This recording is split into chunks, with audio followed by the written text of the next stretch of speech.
Bienvenue à Soir d'Info. Nous avons le plaisir de recevoir le colonel Antoine Wardini, colonel à la retraite, ancien chef de la direction de l'information et des relations publiques des armées ou de l'armée, DIRPA, et ancien directeur du service civique national, entre autres responsabilités dans sa longue carrière sous les drapeaux. Bonsoir, colonel Wardini. Bonsoir. Monsieur Saliou Niang, c'est ça. Merci pour l'invitation en cette journée particulière de célébration de la journée des forces armées. Merci de m'inviter sur votre plateau.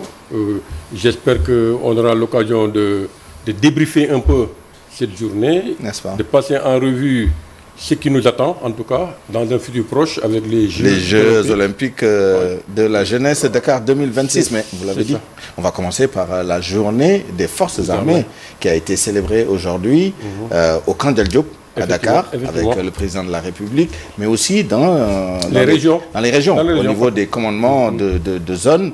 On a vu ce qui s'est passé à Matam, et le thème de cette année, c'est les forces armées partenaires des JOJ Dakar 2026. Un thème d'actualité puisque nous sommes en pleine préparation des JOJ un an avant l'événement, presque jour pour jour, puisque le compte à rebours a commencé il y a quelques jours. Mais d'abord, un mot sur cette journée des forces armées. Pouvez-vous revenir sur le sens de cette journée et son importance, tant pour les militaires que pour le reste de la nation? Effectivement, cette journée revêt un caractère un peu particulier pour nous. C'est un rendez-vous annuel. C'est un rendez-vous annuel, célébré annuellement pour... sous le signe de l'unité, d'abord, de l'unité. C'est une occasion de nous retrouver un peu partout au Sénégal avec la jeunesse, avec les populations, pour montrer qu'on est l'un et on est dans la population, on est dans une composante entière de la population, nous permettant de sensibiliser les gens sur le fait que la défense nationale n'est pas seulement militaire, mais elle englobe tout le monde. C'est un symbole également de fierté, parce que cette journée marque... la transmission du drapeau des régiments de tirailleurs sénégalais à l'armée sénégalaise. On l'avait reçu un 10 novembre. Et c'est pour cela que cette date du 10 novembre, cette date du 10 novembre est calée dans le calendrier républicain. Même si ça tombe un dimanche, ce sera la journée des forces armées. C'est ça, effectivement. Très bien. Donc beaucoup de symboles. Ce qui frappe quand on regarde les images ou quand on y est, c'est quand même l'organisation impeccable. On a l'impression d'être dans un autre pays, tant il y a un hiatus entre l'ordre, la discipline militaire, la netteté du site et ce qui se passe en dehors des murs de nos cantonnements et des structures ou des infrastructures gérées par l'armée. Et le président l'a dit, il offre l'armée en exemple au reste du pays, au reste de la nation. Et pourtant, ce qui est valable pour l'armée peut l'être pour la société civile également. Hein. Nous... C'est la rigueur, c'est ça, la rigueur dans tout ce que l'on fait, le sérieux, la rigueur, et vraiment, on gère l'affaire là de bout en bout, on ne laisse rien au hasard, on se prépare, on se projette. C'est pour cela quand on déroule une activité, en général, il y a pas beaucoup de casse. Nous, on prend nos dispositions, on répète s'il faut répéter, faire des répétitions, préparer l'événement, anticiper sur le coup. Même si vous voyez la fête de l'indépendance, quand on la prépare pour le 4 avril, déjà en janvier on commence. Les préparatifs, les discussions sur les thèmes, les discussions comment on va faire. C'est la même chose pour la journée des forces armées également. Ça se fait un peu partout dans toutes les régions du Sénégal, on organise ça. Mais si vous voyez, c'est pratiquement comme une synchronisation. Parce que tout ce qui se passe pratiquement dans les régions, et chez nous, c'est pratiquement les mêmes thèmes qu'on développe, les mêmes éléments de langage, le même format qu'on adopte, la même sensibilisation, le même message qu'on passe partout. Parce qu'on se prépare, on discute, on se rassemble, on se réunit, on ne laisse rien au hasard. C'est pour cela quand vous venez dans nos cérémonies, c'est tellement chronométré, à l'heure. On vous dit à telle heure, tel gars arrive, à telle autorité, l'autorité arrive. Parce que c'est chronométré, c'est entraîné, c'est répété, pour ne pas avoir de couac. Je pense que vous en avez l'expérience puisque vous avez été commandant de zone numéro 1. Donc Dakar, c'est vous qui avez organisé les défilés pendant 3 ans successivement, même le cinquantenaire, dont je me vante tout le temps, d'être le seul Sénégalais, officier sénégalais à avoir organisé un cinquantenaire jusqu'à présent, parce qu'il y a un seul. Et c'est moi qui l'avais organisé. Et ce qui faisait plaisir, c'était à travers ces cinquantenaires, j'ai eu l'honneur de commander des Français, des Marocains, beaucoup d'Africains, parce qu'on avait des troupes étrangères qui venaient et j'étais le commandant. Oui, donc ça, je crois que c'est un honneur que je me vante tout le temps de cet honneur-là, de l'avoir fait, et je suis le seul pour le moment. Et pour revenir à la question, comment assurer cette transition de cette discipline militaire, parce que les militaires, c'est d'anciens civils qui deviennent des militaires et qui, avec un peu de chance, ils ont une longue vie, vont se retrouver dans la vie civile. Comment faire en sorte que cette discipline soit transmise au reste de la société? Faut-il par exemple la conscription obligatoire pour tout le monde ou d'autres mécanismes pour que chacun quand même aille au contact de l'armée? Ce matin, je discutais avec un technicien du ministère de l'Agriculture et on parlait de cette affaire-là et je lui dis, le secret c'est que nous dans l'armée, on est formatés. Parce que nous, on passe à travers une formation qu'on appelle une formation citoyenne, on appelle ça comme vous voyez le bizutage. On nous moule tous dans le même moule. Il n'y a pas de fils de papa, fils de paysan, fils de directeur. Tout le monde vient, on fait la même chose, on s'habille de la même façon, on crapette ensemble, on mange les mêmes choses, on fait les mêmes choses. Au fait, on nous moule pour en faire une famille. De telle sorte que dès que vous touchez quelqu'un, vous touchez tout le monde. Et c'est cette unité bâtie à travers le bizutage, à travers l'armée, qui fait la force des armées.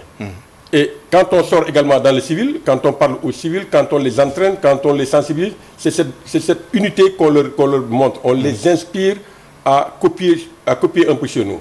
Souvent, si vous voyez ces derniers temps, les militaires, les forces armées, les ministères des forces armées initient des camps citoyens. Oui. Avec le concept Tagat Ndaouni, etc. Où on prend les gens pour les sensibiliser une semaine, les parler. Parce que quand on les prend dans nos enceintes, dans nos camps, on leur montre comment on vit, on les sensibilise. Et les enfants aiment ça. Et ça suscite des vocations. Les enfants aiment ça. Même les journalistes ont eu à faire ça. Bien sûr. Bien sûr. Donc je crois que c'est pour ça que je dis tout le temps, il serait souhaitable, et je le répéterai encore aujourd'hui, il serait souhaitable que nos autorités fassent en sorte que les citoyens sénégalais fassent une formation ou un module militaire. Une formation pas forcément 3 à 6 mois, mais peut-être... Un module, quel que soit XY, quelle que soit la durée. Voilà, parce que pour les volontaires du service civique national, par exemple, c'est 2 semaines, 3 semaines, 4 semaines. Ça dépend, on peut aller à 3 semaines ou 3 mois. Ça dépend, mais que les citoyens sénégalais fassent ce module de formation pour comprendre d'abord les institutions, comprendre l'amour du drapeau. Comment défendre son pays, comment se sacrifier pour son pays. Parce que le sentiment de sacrifice est important pour bâtir un pays. Si les gens ne se sacrifient pas, si les gens veulent seulement se servir, on ne bâtira rien. C'est clair. Il faut que les gens acceptent de se sacrifier. Il n'y a rien, on serre la ceinture, on travaille ensemble. Et je crois que l'armée, c'est ça la force de l'armée. L'armée, c'est une force tranquille de la nation. C'est une école pour former les citoyens. Tout ce que l'on vous demande, envoyez les jeunes dans les camps militaires, faites-leur faire de la formation militaire ou donnez-leur la chance au moins de participer à ces camps citoyens organisés par l'armée. Vous allez voir, on va transformer l'individu, les citoyens sénégalais. Pourvu qu'il y ait les moyens aussi, notamment non, les moyens financiers. Ça, il n'y a pas besoin de moyens. L'armée le fait, il n'y a pas de moyens. L'armée le fait. Mais parce que je le dis toujours aux gens, les gens croient que mettre des enfants dans l'armée, c'est beaucoup d'argent. Ce n'est pas beaucoup d'argent. Parce que les enfants qui font bango là, mais il n'y a pas de salaire. Non. Il n'y a pas de salaire. C'est quoi? Une petite prime de 30 000, 40 000 francs. Ça, c'est rien du tout. Une prime pour acheter la cigarette ou le savon, ça, c'est rien du tout. Il n'y a pas de salaire. Il n'y a pas les gens qui nous font croire que c'est une question de budget trompent les gens. Ce n'est pas une question de budget. Faites faire le service militaire. Après, le citoyen peut aller faire sa carrière, aller faire ce qu'il veut. Parce que l'avantage dans l'armée également, quand vous faites l'armée, non seulement on vous forme citoyennement, civiquement, mais on vous spécialise dans une spécialité métier, pour que au sortir de cette formation-là, que vous puissiez être utile à votre pays, que vous pouvez être utile à vous-même. On ne va pas vous drainer le sang là et puis vous jeter dans la rue. Nous, on vous forme, mais on vous donne une qualification pour que vous puissiez vous envoler de vos propres ailes. Sans compter la formation physique, disons, il y a le sport et tout ça. Alors, il y a des pays où la conscription est obligatoire. Il n'y en a peut-être pas beaucoup, mais il y a des exemples où, quand on a 18 ans, on va au contact Israël, par exemple. Alors, vous évoquiez tout à l'heure les différentes expériences. La plus récente, c'est cette convention signée entre le ministère de l'Éducation et le ministère des Forces armées. Mais avant cela, il y avait le service civique national que vous avez eu à diriger. Alors, quels résultats tangibles Et comment passer à l'échelle quand on regarde la structure de notre population, il y a quand même beaucoup de jeunes à prendre en charge. Est-ce qu'on a je dirais pas les moyens, mais est-ce qu'on est passé à l'échelle pour que le maximum de jeunes puissent bénéficier de cette formation rapide en citoyenneté? Apparemment, moi, de ma propre expérience, je sais que les jeunes Sénégalais veulent faire la formation militaire. Ils veulent faire l'armée. La preuve, quand on fait le recrutement, annuellement, il y a un recrutement lancé au niveau national, les jeunes vont dormir dans les centres de recrutement des 4-5 jours, se battre pour se faire recruter. Plus de 50 000 sont souvent aptes médicalement par centre, mais on ne peut même pas les prendre. Parce qu'on dit, il n'y a pas question de dire non, c'est un petit quota qu'on nous a alloué. C'est un quota, mais il va falloir qu'on sache qu'est-ce que l'on veut. Est-ce qu'on veut former des citoyens aptes à bâtir ces pays-là, donner la chance à nos enfants, à nos frères et à nos sœurs, pour au moins faire le service militaire, payer l'impôt du temps, servir leur pays, parce que tout le monde, ils veulent servir leur pays. Ils veulent servir le pays dans l'espoir qu'en servant leur pays, ils pourraient avoir un métier après. Et c'est légitime. Moi, je crois qu'il faut ouvrir cette affaire-là le maximum possible. J'ai dit, même si on n'a pas les moyens pour le faire, on peut trouver des partenaires. Les Nations Unies sont là. Il y a des volontaires des Nations Unies. L'UNICEF encadre dans certains pays des volontaires. Même si on ne peut pas faire l'armée, mais ouvrons les portes au service civique national, des volontaires qui viennent travailler 2 mois, 3 mois, 4 mois, 2 ans. Maintenant, la loi dit 2 ans, on fait 2 ans. Après, on les laisse. Au moins, ils ont acquis une expérience. Ils peuvent être utiles à eux-mêmes et ils sont formatés comme de bons citoyens. Mais je vous jure que ceux qui font l'armée, comme je vous dis, ceux qui ont été formatés ou qui seront formatés dans l'armée, quand ils sortiront, ils n'auront plus la même mentalité que celui qui n'a jamais fait l'armée. N'est-ce pas? Ça, je vous le dis. Alors, venons-en maintenant au thème. Les forces armées partenaires des JOJ, les Jeux Olympiques de la Jeunesse Dakar 2026. Qu'est-ce que l'armée va apporter à ces Jeux pour leur réussite? Puisque c'est une première en Afrique et que c'est un défi qui est lancé non seulement au Sénégal, mais à l'Afrique. Comme vous avez dit, un défi lancé au Sénégal et en Afrique, un défi, ça suppose qu'il va falloir prendre les dispositions pour relever le défi. N'est-ce pas? Il y a un défi sécuritaire d'abord. Beaucoup de jeunes, beaucoup de monde, beaucoup de personnes viendront au Sénégal pour ces Jeux organisés pour la première fois en terre africaine et notre fierté au Sénégal. Des gens vont venir. Si ça marche très bien, on pourra espérer que 2 pays africains prendront le relais. Si ça échoue, on dira ouf, terminé. Donc il y a un volet sécuritaire d'abord à assurer. Et dans ce volet sécuritaire, je crois que l'armée a l'expérience. Il a l'expertise et on est en train de faire tout ce que l'on peut pour sécuriser ces Jeux du premier jour au dernier jour. Que ce soit l'armée de terre, l'armée de mer, la marine, les forces de défense et de sécurité, tout le monde est branché là-dessus. La police et la gendarmerie, les sapeurs-pompiers. Tout se passe très bien.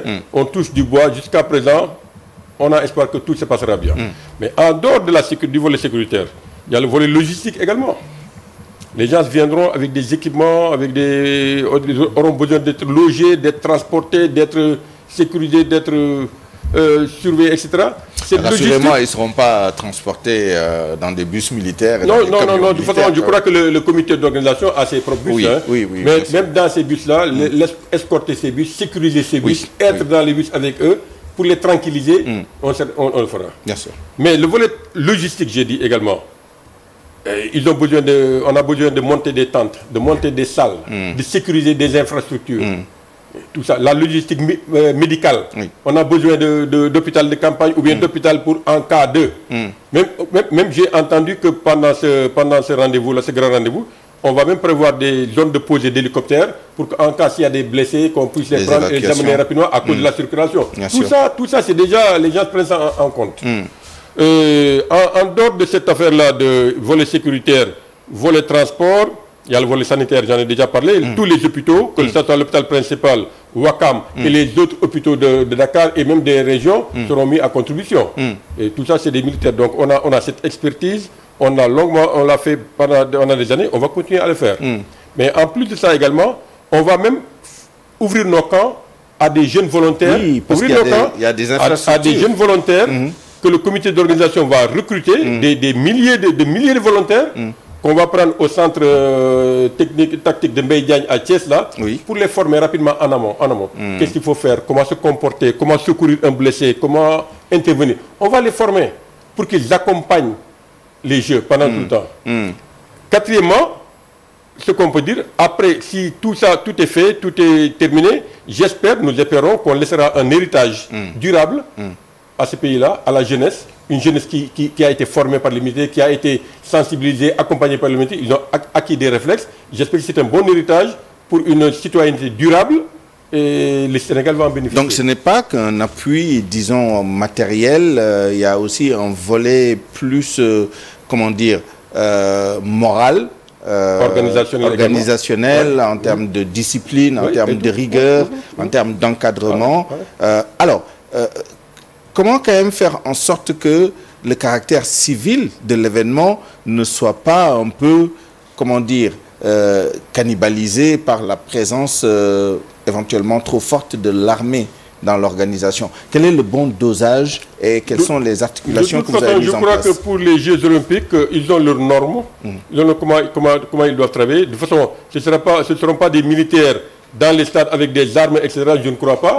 Bon, j'ai vu des stadiers qu'on a formés récemment avec les ASP là. Les stadiers ne sont pas en tenue militaire, hein. Ils ont des tenues de stadiers qui est reconnue un peu partout dans le monde. Des tenues de stadiers. Ils savent comment le faire. Il y aura des formations pour ce volet-là. Et les jeunes seront formés dans ce cas-là. Mais ce ne seront pas, vous verrez pas des militaires venir rentrer dans les stades pour faire courir les gens ou arrêter les gens ou faire sortir les gens. Non. On laissera les gens se terminer. On va former des volontaires, comme je vous dis. Ces volontaires-là, qu'ils soient stadiers, qu'ils soient des volontaires de proximité, vont faire le job. Nous, on sera à côté. On aura nos caméras, nos vidéosurveillance. On surveillera ce qui se passe à gauche, etc. Pour que tout ce qui se passe, qu'on puisse intervenir à temps. Là, on sera vraiment discret, le maximum possible. Je crois qu'il y a une vidéo même qui est sortie à la journée des forces armées aujourd'hui, où on a montré des militaires de l'armée de terre, de la marine, etc. Tout ça, dans la discrétion, on fera. On se prépare, mais on va former, je dis encore, des volontaires. Beaucoup de volontaires, plus de 10 000, je crois. On va les former et on va les dispatcher. Ils vont travailler avec le comité d'organisation. Et la sécurité des Jeux, c'est un sous-ensemble de la sécurité globale parce qu'on vit quand même dans une zone et dans un contexte sécuritaire voilà, qui pose aussi... On ne va pas dormir. On ne va pas dormir. On sait ce qui se passe. On sait ce qui se passe un peu à côté, au Mali, etc. Je ne vais même pas citer des pays. Mais à cause de ça, on est en train de prendre des dispositions. Nous, de toute façon, on ne dort pas. On sait ce qui se passe. On connaît la menace, on est militaire, on sait mesurer la menace, on fait ça discrètement, sans tapage ni bruit, parce que quand tu veux faire un bon boulot, ce n'est pas la peine de crier partout là. Fais ce que tu as à faire, mais quand vous sentez, comme la marine a fait avant-hier, faire un tir d'essai pour montrer, un tir de sur 15 km pour lui montrer que bon, on est là, mais discrètement on fait notre boulot. Alors, l'armée a également des infrastructures de classe internationale parfois, des infrastructures peut-être sportives. Est-ce que ces infrastructures seront mises à la disposition ou est-ce qu'il y a des infrastructures en cours de construction et qui vont contribuer, disons, à ces Jeux-là? On a des infrastructures très certainement qu'on va mettre à contribution. Par exemple, à l'ENOA, ils ont une belle piscine olympique. Dans certains camps militaires, il y a de belles piscines, il y a de grands dortoirs, il y a de grandes salles de conférence. Mais nous sommes payés par le contribuable. S'ils ont besoin de nous, nous mettrons à leur disposition. Et je suis sûr et certain, on est en train de travailler. Il y a un comité mixte entre nous et le comité d'organisation. On leur ouvre tout, nos camps seront ouverts s'ils veulent. S'ils veulent garder de la logistique dedans, des bagages, des équipements, on peut les garder, les sécuriser et les mettre en place là où ils veulent les mettre. Et on sécurise. S'ils veulent également venir dans les comités pour des soins médicaux ou bien pour autre chose, pour visiter, on sera là pour ouvrir également, pour leur faire des portes ouvertes. Alors, on est à 1 an. Est-ce qu'il y a une contribution de l'armée pour veiller quand même à ce que les délais soient tenus? Non pas les Jeux, parce que les Jeux, le problème ne se pose pas, il y aura des Jeux, mais... Dans l'intérim, il y a quand même des infrastructures à finir, il y a des délais à respecter. Est-ce que... Oui, mais ces infrastructures-là, M. Nia, il faut savoir que c'est de la responsabilité du comité d'organisation. C'est ça. Nous, on vient en appoint. S'ils ont besoin de notre expertise, on va aider. Mais on ne va pas se substituer à eux. C'est leur organisation. Nous, on est là, disponibles. On a des ingénieurs pour la construction, on a des techniciens à gauche, à droite. S'ils veulent, on mettra la main à la pâte. Maintenant, l'organisation, les infrastructures, je crois qu'il y a un budget du comité d'organisation qui gère ces affaires-là. C'est ça. On va les accompagner. S'ils ont besoin de nous pour accélérer, mais on mettra le génie militaire, on mettra les mécaniciens, on mettra ce qu'il faut mettre. Parce qu'on s'est engagé à réussir ce défi-là ensemble. On s'est engagé et l'État compte sur les forces armées. Parce qu'on a des moyens logistiques, on a la main-d'œuvre, on a la main-d'œuvre qualifiée, on a le sens, le patriotisme qu'il faut. On veut réussir, on veut le réussir. C'est un défi à relever et je crois que nous sommes les premiers placés pour relever ces défis-là. Alors, l'état de l'armée actuelle doit beaucoup à des politiques successives de montée en puissance, les régimes passés et le régime actuel, avec cette innovation du nouveau régime, ce prix spécial du chef de l'État pour l'innovation technologique à vocation militaire et paramilitaire. Alors, quelle est votre analyse de l'évolution justement de l'armée et si je devais vous poser la question comme ça, comment la voyez-vous dans 5-10 ans? Dans 5-10 ans, je la verrai très bien, très avancée, parce qu'il faut comprendre une chose. Nous, on a eu la chance d'avoir un pays qui n'est pas en guerre. On a eu la chance d'avoir eu des partenaires, que ce soit français, américains, chinois. On a envoyé partout dans le monde des officiers et des sous-officiers aller se faire former. Donc on sait ce qui se passe à gauche, à droite. C'est pour cela qu'on s'est attaqué à cette affaire d'industrialisation, de technologie, parce qu'on a vu et on sait qu'on peut le faire. La preuve, pendant cette cérémonie, je crois qu'il y a des jeunes civils, et il y a même un militaire d'ailleurs, il y a un commandant militaire qui a reçu des prix de l'innovation technologique, etc. Donc les gens savent faire, parce qu'on a appris, on a vu ailleurs, et on sait qu'on peut le faire. La preuve, de tout le temps, on disait les jeunes Sénégalais ne savent rien faire, on voulait acheter tout le temps vers l'étranger, mais ces jeunes qui ont fait des drones, ces jeunes qui ont fait des armements, des robots, mais je salue leur innovation, je sais pas, le sens de conception, et j'invite les autorités à investir en ces jeunes-là. Parce qu'on a besoin de faire par nous-mêmes, pour nous-mêmes, nos affaires. On n'a pas besoin de dépendre de quelqu'un. Les autres pays. La preuve, si on fait des drones, on n'a jamais pensé faire des drones, on en fait maintenant. Si on fait de l'armement, des robots et tout, mais poussons l'affaire là. Continuons. On a vu l'exemple pendant le Covid, on a créé des robots qui allaient dans les chambres, etc. Mais on a l'ingéniosité, on a ce qu'il nous faut pour nous développer. Y compris dans l'armée. Y compris dans l'armée, la preuve. Si vous allez à la base de Thiès, vous allez voir des militaires capitaines qui font des drones, etc., qui pilotent des avions. Regardez le tir de missiles de la marine là. Ça a été fait de façon souveraine par la marine, avec aucun partenaire étranger. On l'a fait nous-mêmes. Le commandant de la marine était tellement fier d'en parler, il a répété plusieurs fois. On l'a fait de façon souveraine. Et ils sont en train d'évaluer maintenant et ils vont continuer. C'est là quand même l'armée de terre là. On a acquis beaucoup de techniques, beaucoup d'équipements. Mais on est en train de travailler là-dessus. Mais avec notre industrie de défense qui a été lancée l'année dernière là, par le président, avec l'usine de montage des véhicules, mais on va continuer, on ne va pas s'arrêter là. Et en partant, on compte travailler avec les universitaires, avec les civils, avec la société pour amener tout le monde. Il faut qu'on se développe et on peut le faire. N'est-ce pas? Merci, commandant, colonel. Colonel Antoine Wardini, colonel à la retraite, ancien directeur du service civique national, ancien chef de la DIRPA, mais ancien commandant de zone, chef de bataillon.